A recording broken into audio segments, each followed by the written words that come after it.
নিরীহ ফিলিস্তিনিদের অভিশাপ যেন আজ বুমেরাং হয়ে কয়েক গুণ শক্তিতে আঘাত করেছে খোদ ইসরায়েলি সেনাবাহিনীর হৃৎপিণ্ডে। গাজার মাটিতে হাজার হাজার ফিলিস্তিনি মা বোনের রক্ত ঝরিয়ে যারা উল্লাস করত, আজ সেই আইডিএফ বা ইসরায়েলি ডিফেন্স ফোর্স ইতিহাসের সবচেয়ে ভয়াবহ জনবল সংকটের মুখে পড়ে ধুঁকছে। বিশ্ব নেতাদের চাপ আর মানবতাকে উপেক্ষা করে নেতানিয়াহু বাহিনী যে তাণ্ডব চালিয়েছিল, আজ প্রকৃতি নিজেই তার প্রতিশোধ নিচ্ছে। ইসরায়েলের রিজার্ভ ফোর্সের জেনারেল এবং শীর্ষ সামরিক বিশ্লেষক ইৎজাক ব্রিক নিজে স্বীকার করতে বাধ্য হয়েছেন, ক্রমাগত যুদ্ধ আর ফিলিস্তিনিদের প্রতিরোধের মুখে পড়ে এখন ইতিহাসের সবচেয়ে বড় ভাঙনের মুখে পড়েছে তাদের সেনাবাহিনী। হাজার হাজার সেনা এখন আর যুদ্ধ করতে চাইছে না, তারা পালানোর পথ খুঁজছে। অফিসাররা নেতানিয়াহুর ফোন ধরছেন না, নতুন করে চুক্তিতে সই করছেন না। গাজার 2 বছরের আগ্রাসনে ইসরায়েল শুধু সেনা হারায়নি, তারা হারিয়েছে তাদের মনোবল, তাদের অহংকার। একদিকে হামাসের মার, অন্যদিকে মানসিক ভারসাম্য হারিয়ে পাগল হয়ে যাওয়া হাজার হাজার সেনা। ইসরায়েল আজ ভেতর থেকে এক পঙ্গু রাষ্ট্রে পরিণত হওয়ার পথে। বিশ্বের কোনো শক্তি যখন তাদের থামাতে পারছিল না, তখন হঠাৎই মহাবিপদে পড়েছে এই রক্তপিপাসু বাহিনী। কিন্তু প্রশ্ন হল, কেন হাজার হাজার ইসরায়েলি অফিসার নেতানিয়াহুর ডাকে সাড়া না দিয়ে সেনাবাহিনী ছেড়ে পালাচ্ছেন? তারা কি গাজার নরক দেখে এতটাই ভীত যে নিজেদের ক্যারিয়ার ধ্বংস করে হলেও যুদ্ধ থেকে পালাতে চাইছেন? ইসরায়েলি জেনারেল ইৎজাক ব্রিক কেন আশঙ্কা করছেন যে খুব শীঘ্রই আইডিএফ পুরোপুরি অচল হয়ে যেতে পারে? এটিকে ইসরায়েলের চূড়ান্ত পতনের ইঙ্গিত, নাকি ফিলিস্তিনিদের আধ্যাত্মিক বিজয়ের শুরু? সরকারিভাবে মাত্র 223 জন নিহতের কথা বলা হলেও কেন বিশ্লেষকরা বলছেন আসল সংখ্যা এর চেয়েও বহুগুণ বেশি? নেতানিয়াহুকে নিজের দেশের মানুষের কাছেই লাশ লুকাচ্ছেন? সেন্সরশিপের আড়ালে কত হাজার মায়ের কোল খালি হয়েছে ইসরায়েলে? আর সবচেয়ে ভয়ঙ্কর তথ্য, যুদ্ধ পরবর্তী মানসিক চাপ বা পোস্ট ট্রমাটিক স্ট্রেসে ভুগে প্রায় 20,000 সেনা এখন পাগল প্রায়। এই পঙ্গু বাহিনী দিয়ে ইসরায়েল কিভাবে হামাস বা হিজবুল্লাহর মোকাবিলা করবে? এই সব প্রশ্নের উত্তর জানতে এবং ইসরায়েলের এই করুণ পরিণতি সম্পর্কে বিস্তারিত জানতে ভিডিওটিতে একটি লাইক দিয়ে শেষ পর্যন্ত আমাদের সাথেই থাকুন। চলুন আসল রহস্য উন্মোচন করা যাক। ইসরায়েলি সেনাবাহিনী যে ভেতর থেকে কতটা নড়বড়ে হয়ে গেছে তা ফাঁস করে দিয়েছেন তাদেরই একজন শীর্ষ জেনারেল। দৈনিক মারিব পত্রিকায় প্রকাশিত এক বিস্ফোরক কলামে মেজর জেনারেল ইৎজাক ব্রিক এমন সব তথ্য সামনে এনেছেন যা তেল আবিবের ক্ষমতার করিডোরে ভূমিকম্প সৃষ্টি করেছে। ব্রিক লিখেছেন, অব্যাহত যুদ্ধ এবং সেনা কর্মকর্তাদের বাহিনীকে এড়িয়ে যাওয়ার মনোভাবের কারণে আমরা এখন ইতিহাসের সবচেয়ে বড় জনবল সংকটে পড়েছি। তার মতে ইসরায়েলি সেনাবাহিনী এখন একটি ডুবন্ত জাহাজ। সাম্প্রতিক মাসগুলোতে হাজার হাজার রিজার্ভিস্ট অফিসার এবং নন কমিশন অফিসার নেতানিয়াহুর যুদ্ধের ডাকে সাড়া দেননি। তাদের সোজা কথা, আমরা আর এই অনর্থক যুদ্ধে মরতে চাই না। এমনকি যারা নিয়মিত বাহিনীতে আছেন তারাও তাদের চাকরির মেয়াদ নবায়ন করতে অস্বীকৃতি জানিয়েছেন। ভাবুন একবার, যে বাহিনীকে নিয়ে ইসরায়েল গর্ব করত, আজ তাদের নিজেদেরই অফিসাররাই সেই বাহিনী ছেড়ে পালাচ্ছে।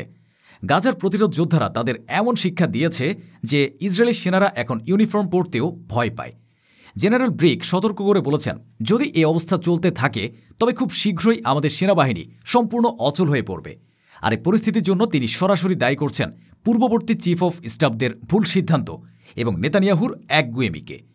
শুধু সেনাবাহিনী ছাড়াই নয়, ইসরায়েলের ভেতরে এখন শুরু হয়েছে এক ভিন্ন ধরনের যুদ্ধ, গৃহযুদ্ধ। যেসব সেনা এতদিন অন্ধভাবে নেতানিয়াহুর হুকুম পালন করত, তাদের পরিবারই এখন রাস্তায় নেমে এসেছে।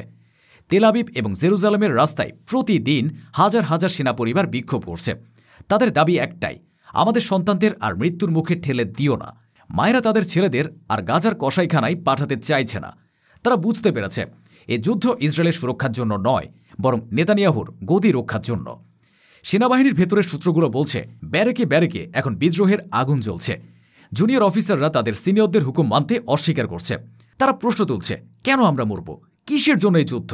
যখন তারা দেখছে তাদের সহযোদ্ধারা পঙ্গু হয়ে ফিরছে অথবা কফিনে করে ফিরছে, তখন তাদের অবশিষ্ট মনোবলটুকুও ভেঙে যাচ্ছে।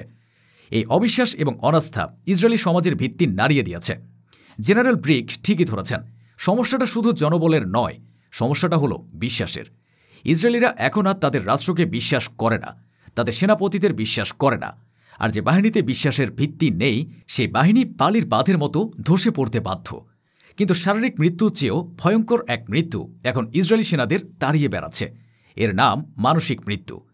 ইসরায়েলি গণমাধ্যমের রিপোর্ট অনুযায়ী গাজায় 2 বছরের আগ্রাসনে আইডিএফের অন্তত 6,500 সৈন্য গুরুতর আহত হয়েছে। কিন্তু এর বাইরেও প্রায় 20,000 সেনা ভুগছে ভয়াবহ পোস্ট ট্রমাটিক স্ট্রেস ডিসঅর্ডার বা পিটিএসডিতে।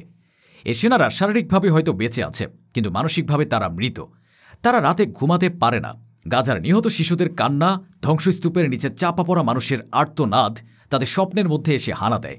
অনেকে মানসিক ভারসাম্য হারিয়ে ফেলেছে, কেউ কেউ আত্মহত্যার পথ বেছে নিচ্ছে। ইসরায়েলি পুনর্বাসন কেন্দ্রগুলো এখন এই পাগলপ্রায় সেনাদের ভিড়ে উপচে পড়ছে। ডাক্তারদের বলছেন তারা এমন ট্রমা বা মানসিক আঘাত নিয়ে ফিরছে যা সারিয়ে তোলা প্রায় অসম্ভব।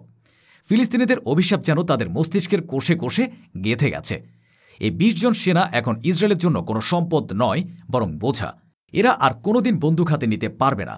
এরা আর কোনোদিন স্বাভাবিক জীবনে ফিরতে পারবে না। নেতানিয়াহু তার নোংরা রাজনীতির জন্য একটি পুরো প্রজন্মকে মানসিকভাবে পঙ্গু করে দিয়েছেন। ইসরায়েলি সেনাবাহিনী দাবি করছে 2 বছরের যুদ্ধে তাদের মাত্র 223 জন সেনা নিহত হয়েছে। কিন্তু এই সংখ্যাটা কি বিশ্বাসযোগ্য? সামরিক বিশ্লেষকরা বলছেন এটি ডাহা মিথ্যা। এটি নেতানিয়াহুর লাশের রাজনীতি। ইসরায়েলি গণমাধ্যমগুলো স্বীকার করেছে যে সেনা সদস্যদের মনোবল ধরে রাখতে কঠোর সামরিক সেন্সরশিপের মাধ্যমে প্রকৃত হতাহতের সংখ্যা গোপন রাখা হচ্ছে। বাস্তবতা হল গাজার প্রতিটি গলিতে, প্রতিটি টানেলে হামাস যোদ্ধারা ইসরায়েলি সেনাদের জন্য মরণ ফাঁদ পেতে রেখেছে। প্রতিদিন সেখান থেকে ডজন ডজন কফিন ইসরায়েলে ফিরছে, কিন্তু সরকার সেই কফিনগুলোকে লুকিয়ে রাখছে। তারা ভয় পাচ্ছে যদি দেশের মানুষ আসল সংখ্যা জানতে পারে তবে রাস্তায় বিদ্রোহ শুরু হয়ে যাবে। জেনারেল ব্রিক নিজেই ইঙ্গিত দিয়েছেন যে সেনাবাহিনীর বিভিন্ন শাখায় ব্যাপক জনবল ঘাটতি তৈরি হয়েছে। যদি মাত্র 200 জন মারা যেত তবে হাজার হাজার সেনার ঘাটতি কেন হবে? এটাই প্রমাণ করে যে ইসরায়েল তাদের হাজার হাজার সন্তানের লাশ গাজার মাটিতে ফেলে এসেছে, কিন্তু তা স্বীকার করার সাহস তাদের নেই। জনবল সংকট এখন শুধু রণাঙ্গনেই সীমাবদ্ধ নেই, এটি আঘাত করেছে সেনাবাহিনীর লজিস্টিক এবং সরবরাহ ব্যবস্থাতেও। জেনারেল ব্রিক জানিয়েছেন পর্যাপ্ত লোকবলের অভাবে এখন ইসরায়েলি সামরিক সরঞ্জাম, রক্ষণাবেক্ষণ এবং যুদ্ধ প্রকরণ পরিচালনাও বাধাগ্রস্ত হচ্ছে।